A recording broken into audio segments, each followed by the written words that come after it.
Kenenkään ihmisoikeus ei ole asua Suomessa, jos täällä oleskelee laittomasti, tulee tämä henkilö karkottaa kotiinsa. Näin vastasin tamperelaiselle vassaripoliitikko Riikka Pöntiselle, kun hän kysyi minulta, että tiesinhän, että ihmisoikeudet kuuluvat kaikille, myös lurjuksille kuten sinä, eli siis myös lurjuksille kuten minä. Ja mun vastauksen jälkeen hän vielä sitten jatkoi, että kukaan ihminen ei ole laiton, eikä kukaan valitse olla paperiton.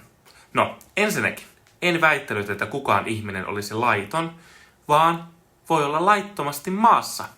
Toiseksi, paperiton termi on vassareiden uuskieltä, jolla pyritään häivyttämään se tosiasia, että henkilö on laittomasti maassa. Ja näillä paperittomillahan on tosiaan paperi, ja se on kielteinen oleskelulupapäätös tai vastaava kielteinen lupapäätös.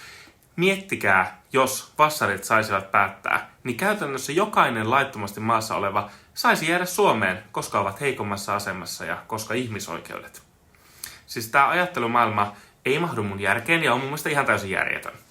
Tämmöinen toiminta nimittäin kannustaisi entisestään lisääntyvään laittomaan maahanmuuttoon.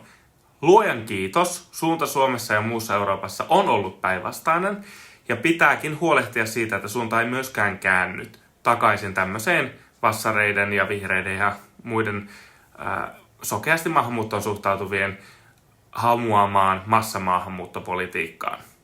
Laita tykkäys videolle, jos olet samaa mieltä mun kanssa, ja laita tiliseurantaa.